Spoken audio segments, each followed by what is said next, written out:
Sir ತುಂಬಾ ಚೆನ್ನಾಗಿದೆ sir. ಇದು ಕ್ಲಾಸ್ ಬಗ್ಗೆ ಎಲ್ಲ ಹೇಳ್ಬೇಕು ಅಂತಂದ್ರ ಆಮೇಲೆ ನಾನ್ ಬಹಳಷ್ಟು ಕ್ಲಾಸಸ್ ಎಲ್ಲ ನಾನು NLP ಕ್ಲಾಸಸ್ ಎಲ್ಲ ಅಟೆಂಡ್ ಮಾಡಿದೀನಿ, ಇಲ್ಲ ಅಂತಲ್ಲ. ಅದ್ರೊಳಗ ನ್ಯೂ ಟ್ರೈನರ್ಸ್ ಏನಿರ್ತಲ್ಲ ಅವ್ರ ಕಡೆಯಿಂದ ಕೇಳೋದು ಬಹಳ ಇರ್ತೈತಿ. ಯಾಕಂತಂದ್ರ ಅವ್ರಿಗೆ ಹೇಳ್ಬೇಕನ್ನೋ ಜೋಶ್ನೊಳಗೆ ಬಹಳಷ್ಟು ನಾಲೆಜ್ ಇರ್ತೈತಿ. ಆಮೇಲೆ ಅವ್ರು ಯಾವ್ದನ್ನು ಮರೆ ಮಾಚ್ಲಾರ್ದಂಗೆ ಹೇಳುವಂತ ಒಂದು ಕಾನ್ಸಿಯಸ್ ಮೈಂಡ್ ಇರ್ತೈತಿ ಅವ್ರಿಗೆ. ಅಲ್ಲೆಲ್ಲ ಏನ್ ಆಗ್ತಿರ್ತೈತಿ ಅಂತಂದ್ರೆ ನಾವು ಟ್ರೈನರ್ಸ್ ಕಡೆ ಎಲ್ಲ ಹೋದ್ವಿ ಅಂತಂದ್ರ, ದೊಡ್ಡ ದೊಡ್ಡ ಟ್ರೈನರ್ಸ್ ಕಡೆ ಎಲ್ಲ ಹೋದ್ವಿ ಅಂತಂದ್ರ ಅವ್ರದ್ದೆಲ್ಲ ಒಂದು ಬಿಸ್ನೆಸ್ ಲೈನ್ ಹೋಗ್ಬಿಟ್ಟಿರ್ತಾರೆ. ಈಗ ಆಲ್ರೆಡಿ ನಾನು ಕಲ್ತಿದ್ದು ಅಂತಂದ್ರ 10,000 ಅಬೌಟ್ 10,000 ಒಂದ್ ಇದಕ್ಕೆ ಒಂದ್ ಕ್ಲಾಸಿಗೆ ನಾನು ಇದನ್ ಮಾಡ್ಬೇಕಂತ ಪೇ ಮಾಡ್ಬೇಕಂತಂದ್ರು 10,000 ಅಬೌಟ್ 10,000 ಕೊಟ್ಟು ನಾನು ಕ್ಲಾಸ್ ಮಾಡಿದೀನಿ ಸರ್, ಇಲ್ಲಂತಲ್ಲ.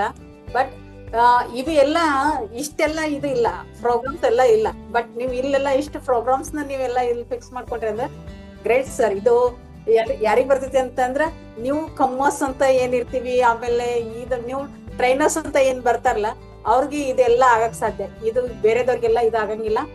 ಆದ್ರ ಒಂದು ಆಕ್ಷನ್ ಟೇಕರ್ಸ್ ಆಗ್ಬೇಕು ಸರ್ ಇದ್ರಾಗ, ಅಷ್ಟ ಬೇರೆ ಏನಿಲ್ಲ. ಸ್ವಲ್ಪ ಆಕ್ಷನ್ ಟೇಕರ್ ಆಗದ್ವಿ ಅಂತಂದ್ರ ಇದು ಇರ್ತೈತಿ, ಒಳ್ಳೆ ಒಂದ್ ಹೆಲ್ಪ್ ಕೊಡ್ತಿರ್ತೈತಿ. ಬಟ್ ಸಾಧ್ಯ ನೀವು ಫಸ್ಟ್ ಇದ್ರೊಳಗೂ ಹೇಳಿದ್ರಿ ಲರ್ನಿಂಗ್ ಮೋಡ್ ಒಳಗಿದ್ರೆ ನಾವ್ ಏನಾದ್ರೂ ಮಾಡಕ್ ಸಾಧ್ಯ ಅಂತ. ನಾವಾದ್ರೂ ಹಂಗೆ ಹೇಳೋದು, learning is equal to earning. ನಾವ್ ಏನ್ ಕಲಿತೀವಿ ಇಲ್ಲಿ ಅದನ್ನ ಅರ್ನ್ ಮಾಡ್ತೀವಿ. ಬರೀ ದುಡ್ಡು ಅಂತ ಅಲ್ಲ, ಇವತ್ತು ನಮ್ದು ಒಂದು ಹೆಲ್ತ್ ಆಗ್ಲಿ, ವೆಲ್ತ್ ಆಗ್ಲಿ, ಒಂದ್ ಸೋಷಿಯಲ್ ಗೋಲ್ ಆಗ್ಲಿ, ನಾವ್ ಎಲ್ಲಾನು ರೀಚ್ ಮಾಡ್ತೀವಿ 7 ಏರಿಯಾ ಅಂತಂದ್ರ ಅದಕ್ ಬೆಸ್ಟ್ ವೇ ಅಂತಂದ್ರ ಇಲ್ಲಿ ಲರ್ನಿಂಗ್. ಅದಕ್ಕೆ ಲರ್ನಿಂಗ್ ಮಾಡ್ಬೇಕಂತಂದ್ರ ನಾವ್ ಆಕ್ಷನ್ ಟೇಕರ್ಸ್ ಆಗ್ಬೇಕು. ಆಕ್ಷನ್ ಟೇಕರ್ಸ್ ಆದ್ರೆ ಮಾತ್ರ ಇಲ್ಲಿ ಬೆಸ್ಟ್ ಬೆನಿಫಿಟ್ ಇದೆ ಸರ್. All the best. ಎಲ್ರು ನಿಮ್ ಕ್ಲಾಸಿಗೆ ಬರ್ಲಿ ಅಂತ ಕೇಳ್ಕೊತೀನಿ. Okay, thank you sir. ಸದ್ಯ ಈಗ ಸಿಕ್ಕೈತಿ ಅಂತಂದ್ರೆ ಆಕ್ಷನ್ ಟೇಕರ್ಸ್ ಆಗ್ಬೇಕಂತ ಹೇಳ್ತೀನಿ ಸರ್. ಯಾವಾಗ ಆಗ್ತೀರಾ ಮೇಡಮ್ ಆಕ್ಷನ್ ಟೇಕರ್ ನೀವು? ಆಗ್ತೀನಿ ಸರ್, ಈಗ ಸದ್ಯ ನಾನು ಸ್ವಲ್ಪ ಎಂಗೇಜ್ ಇದ್ದೀನಿ. ಫೈನ್, ನೀವು ಆಕ್ಷನ್ ಟೇಕರ್ ಆಗಿಲ್ಲ. ಓಕೆ, ಸೊ ನೀವು ಇವತ್ತು ಕ್ಲಾಸ್ ಅಲ್ಲಿ ಒಂದು ಎಕ್ಸ್ಪೀರಿಯನ್ಸ್ ಆಗಿರುತ್ತೆ, ಒಂದು ಫೀಡ್ಬ್ಯಾಕ್ ಕ್ರಿಯೇಟ್ ಆಗಿರುತ್ತೆ ನಿಮ್ ಮೈಂಡ್ ಅಲ್ಲಿ, ಒಂದು ಪ್ಯಾಟರ್ನ್ ಕ್ರಿಯೇಟ್ ಆಗಿರುತ್ತೆ NLP ಬಗ್ಗೆ ಹೇಳ್ಬೇಕಂದ್ರೆ. ಓಕೆ, ಸೊ ನಿಮ್ ಸ್ಟೂಡೆಂಟ್ ಯಾರಾದ್ರೂ ರೆಕಮೆಂಡ್ ಮಾಡ್ತೀರಾ ಈ ಕ್ಲಾಸ್ಗೆ? ಹಾ ಸರ್, ಮಾಡ್ತೀನಿ ಸರ್. ಸರ್ ನನ್ನ ಸ್ಟೂಡೆಂಟ್ಸ್ ಆಲ್ರೆಡಿ ಈಗ 1,000ಕ್ಕಿಂತ ಜಾಸ್ತಿ ಅದಾರ ಸರ್. ನಾ ಎಲ್ರಿಗೂ ಹೇಳ್ತೀನಿ ಸರ್. ಹಾ, ನನ್ ಕಡೆ ಇದಾರೆ ಸರ್. ನನ್ನ ಇದ್ರೊಳಗ ನನ್ ಬ್ಯಾಚಸ್ ನೊಳಗೆಲ್ಲ ಇದ್ದಾರ. ನಾನ್ ಮಾಡ್ತೀನಿ ಸರ್. ಇಲ್ಲಿ ಬೇಕಾಗಿರೋದು ಇದು ಸೈನ್ಸ್ ಲೈನ್ ನೊಳಗ್ ಹೋಗ್ಬೇಕಂತಂದ್ರ ಅವ್ರಿಗೆಲ್ಲ ಇದೇ ತರದ್ ಬೇಕಾಗ್ತೈತಿ. ಸೊ ನಾ ರೆಕಮೆಂಡ್ ಮಾಡ್ತೀನಿ ಸರ್. ಸರ್ ಇದನ್ನ ರೆಕಮೆಂಡ್ ಮಾಡೋದು ಯಾಕಂತಂದ್ರ ಬಹಳಷ್ಟು ಜನಕ್ಕೆ ಈಗ ಒಂದು ಮನಿಯೊಳಗ ಕನಿಷ್ಠ ಪಕ್ಷ ಒಂದು 60% ಜನ ಏನದಾರ ಅಂತಂದ್ರ ಮಾನಸಿಕ ರೋಗಿಗಳದಾರ. ಅಂದ್ರೆ ಈಗ ನಮ್ಮ ಲೈಫ್ ಸ್ಟೈಲ್ ಅಂತ ಅನ್ಬೋದು, ಇವತ್ತ ನಾವು ನಮ್ಮ ಜೀವನದ ಒಂದು ನೀತಿ ಅಂತ ಆಯ್ತೋ ಏನೋ ಒಟ್ಟ ಇದಿಲ್ಲ. ಆದ್ರೆ ಇದು ಏನಾಗ್ಬಿಟ್ಟೈತಿ ಅಂತಂದ್ರೆ ಅದು ಒಂಥರ ನಮ್ಮ ಮೈಂಡ್ ಅದು ಪ್ರೋಗ್ರಾಮ್ ಆಗ್ಬಿಟ್ಟೈತಿ. ಆ ಪ್ರೋಗ್ರಾಮ್ ಹೋಗ್ಬೇಕು. ಆ ಪ್ರೋಗ್ರಾಮ್ ಹೋದಾಗ ಮಾತ್ರ ನಮ್ಗ ಒಂದು ಲೈಫ್ ಸಿಗ್ತೈತಿ. ಆಮೇಲೆ ಎಷ್ಟೋ ಜನರ ಜೀವನ ಇವತ್ತ ನಾವ್ ಲಾಸ್ ಆಗತೈತಿ.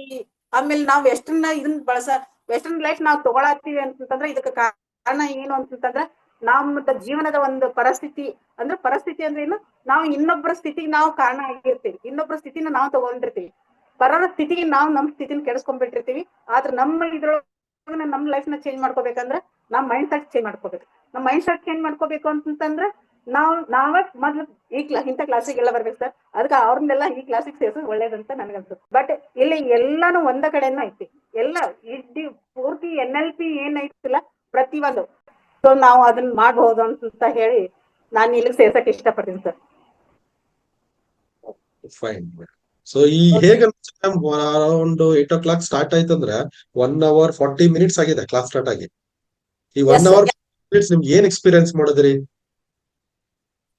ಸರ್? 1 hour 40 minutes ಹೋಗೈತಿ ಅಂತಂದ್ರೆ ನಮ್ಗೆ 1 hour ಹೋಗೈತೆ ಅಂತ ಅನ್ಸ್ಲೇ ಇಲ್ಲ ಸರ್.